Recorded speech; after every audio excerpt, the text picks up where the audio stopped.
Olá pessoal, amigo da Revolução Industrial Brasileira, começando aqui mais um Desenve Notícias, o serviço diário que eu faço aqui na Revolução Industrial Brasileira. Meu nome é Fausto Oliveira, a respeito da mídia econômica. Tudo que sai na mídia econômica com um comentário crítico, um comentário pelo viés desenvolvimentista, por isso Desenve Notícias. Ao contrário daquele comentário neoliberal que você está acostumado a ver nos grandes canais de TV, na internet, nos jornais, etc. Antes de começar o Desenho Notícias desse domingo, eu queria pedir muito gentilmente a vocês que se inscrevam no canal para que esse trabalho possa crescer. É de vital importância que a gente possa ter mais inscritos e os vídeos possam chegar a mais pessoas. Outro mecanismo que o YouTube usa para selecionar os vídeos que vão chegar a mais pessoas é o joinha, né, o like.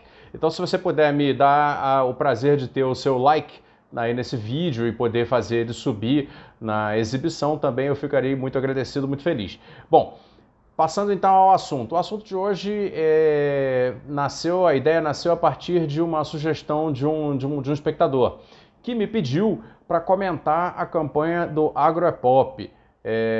Eu achei interessante usar esse tema no domingo, porque em geral o noticiário de economia é muito durante a semana, então domingo a gente pode ter essa rotina de usar casos mais especiais, e o Agroepop, essa campanha que a Confederação Nacional da Agricultura está fazendo com a Rede Globo de televisão e seus outros meios, ela é uma campanha institucional de comunicação, então de certa maneira se enquadra aqui nas nossas discussões, né? E, obviamente, se enquadra mais ainda porque a nossa discussão é sobre a perda de relevância do tecido industrial em relação à atividade primária do agronegócio no Brasil. Muito bem, então vamos comentar o Agroepop, né? Que diz a campanha exatamente isso: o agro é pop, o agro é tech, o agro é tudo. Vamos lá. Bom, o agro não é pop porque pop para mim é o Mick Jagger, é a Beyoncé. Pop para mim é outra coisa, então já não tem nada a ver esse slogan. Segunda coisa, o agro é tech. Aí sim, você tem o centro da nossa discussão é no tech, porque aquilo que faz a agricultura moderna ser produtiva como ela é, são tecnologias industriais. E é disso que a gente vai comentar a respeito nesse vídeo do Desenho Notícias. E por fim, a arrogantíssima expressão do agro é tudo, quando na verdade o agro não é tudo. O agro é a atividade de plantio, colheita, cultivo de animais e no máximo, o processamento dessas coisas. Não é verdade? O agro é tudo mostra exatamente como o poder desse lobby político, né, dos barões rurais, do latifúndio no Brasil, voltou com toda a força. Estamos como se estivéssemos no século XVIII, eles são os donos do país. Ao longo do vídeo a gente vai mostrar isso. Mas eles podem ser os donos do país, donos da economia, como são de fato hoje. Acontece o seguinte: que eles têm esse poder todo por causa de uma explosão de produtividade ocorrida na atividade agropecuária brasileira, toda ela em função de tecnologias industriais. Não fosse a indústria, o agro não seria esse tudo que ele diz que ele é. Então, de todos os três slogans que a campanha tem, o mais preciso talvez seja dizer que ele é tecnológico. Hoje, pode-se dizer com toda firmeza que a agricultura moderna, mecanizada, é tecnológica por causa da aplicação da produção industrial no campo. Eu trouxe alguns números aqui que confirmam isso, mas antes de mais nada, vamos deixar isso claro. A atividade de plantio, colheita, cultivo de animais e processamento de tudo isso para venda no comércio internacional é uma coisa. A outra é o fornecimento de soluções técnicas industriais para esta atividade. Então, na realidade, essa é uma atividade subsidiária do desenvolvimento tecnológico industrial. Passemos a alguns números aqui. Eu fui catar na Anfávia, que é a Associação Nacional de Fabricantes de Veículos Automotivos. Por que na Anfávia? A Anfávia não é automóveis? É automóveis, caminhões, etc. Porém, também tem a parte de máquinas agrícolas dentro. As máquinas agrícolas são contabilizadas dentro da venda, né, global dos veículos automotivos no Brasil. E a Anfávia é a associação que representa esse setor. Muito bem, no ano de 2020, o agronegócio brasileiro comprou novas, estou falando de novas, não estou falando de usado, novas, 47.700, em torno disso, máquinas para plantio, colheita, processamento, etc. 47 mil, isso é um grande mercado, é um volume grande de venda de bens de capital para a agricultura. E aí eu abri os números, porque tem tudo isso na Anfavea, e descobri o seguinte: em 2020 foram 5.515 colheitadeiras de grãos vendidas no Brasil, novas. Cada uma delas a um preço aí que... Aí é conta de padeiro, tá, gente? É claro que cada fabricante tem um preço, é claro que cada cliente tem um preço, dependendo do quanto que ele compra, da fidelidade dele à marca, etc. Mas assim, na média, uma colheitadeira de grãos está em torno de R$1,5 milhão.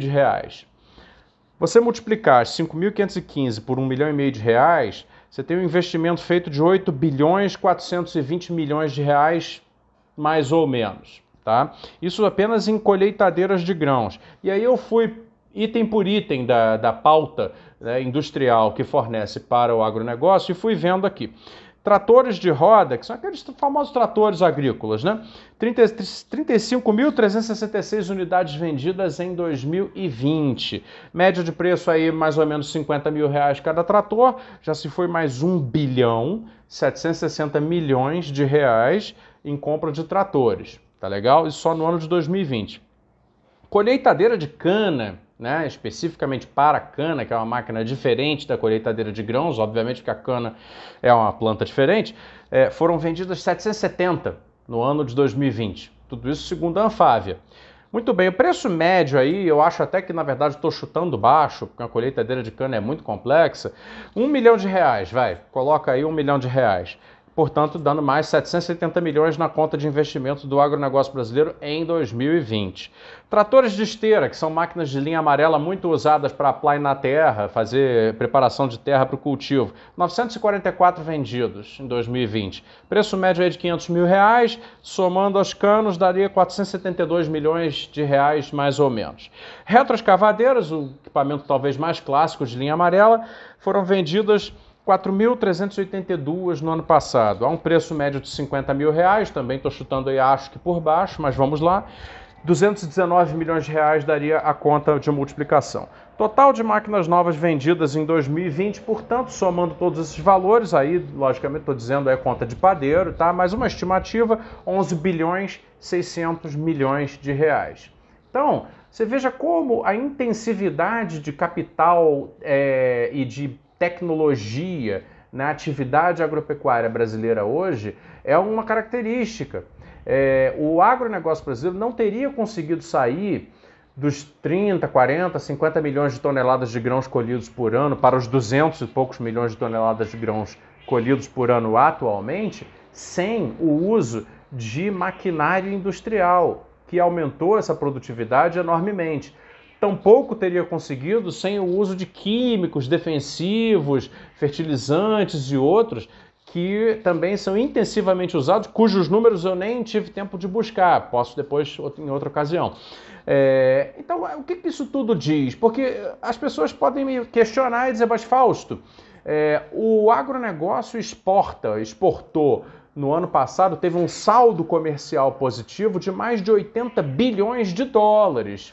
É verdade, de dólares. Então, se você colocar na conta 11 bilhões e 600 milhões de reais contra 80 e poucos bilhões de dólares, é uma conta que fica até desproporcional. E essa desproporção seria favorável ao agronegócio. Olha, sim, financeiramente. A maneira como eu respondo a esse questionamento é a seguinte. Vejam, o agronegócio brasileiro tem basicamente um grande cliente, que é a China.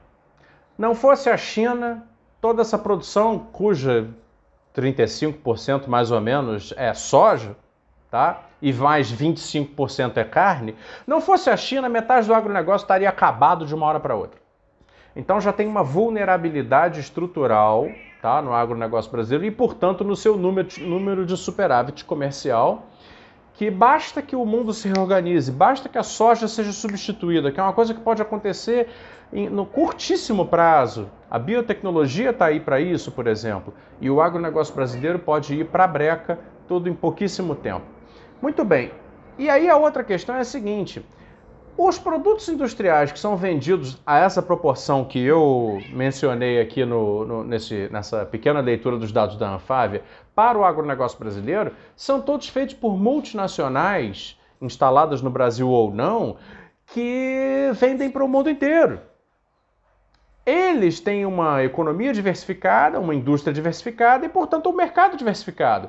Porque todo mundo que planta, ou seja, o mundo inteiro planta, compra esses produtos. Ou seja, esse mercado de 11 bilhões de dólares só no Brasil, ele se multiplica pelo mundo todo, praticamente, para essas poucas empresas dessa indústria complexa e oligopolizada, da qual o Brasil participa em condição vergonhosamente minoritária, até mesmo dentro do país.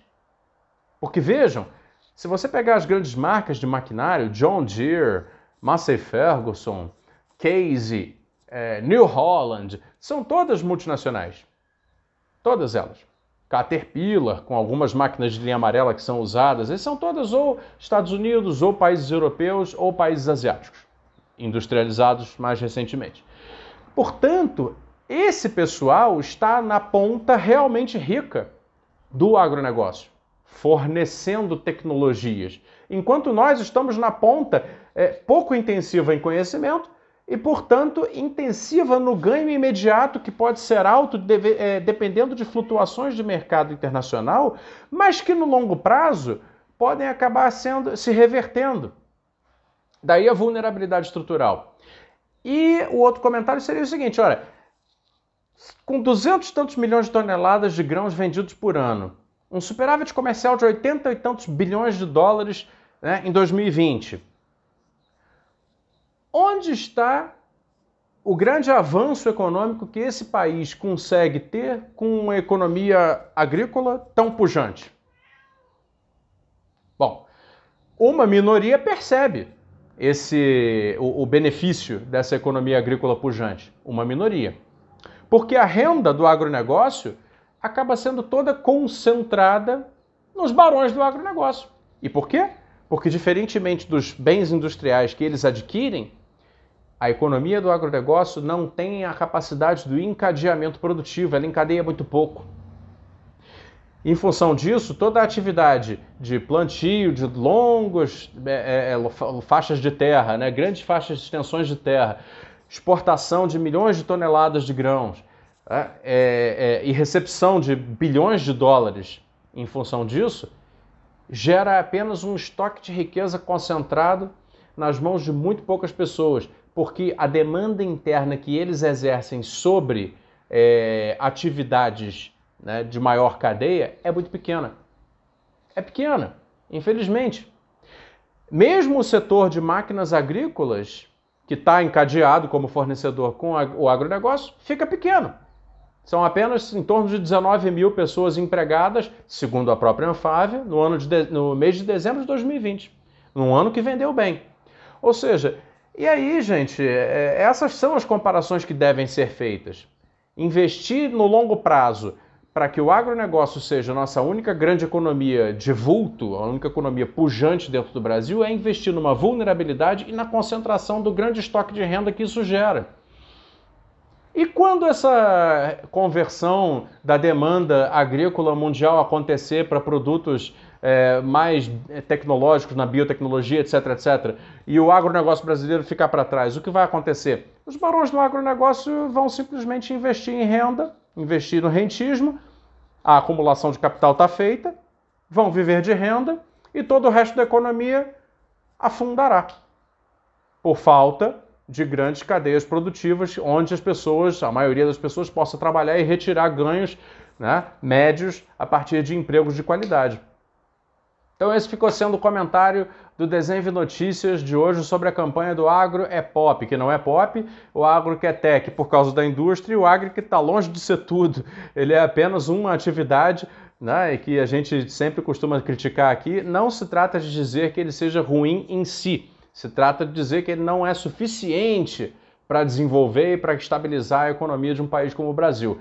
Até amanhã, pessoal, com mais um Desenve Notícias.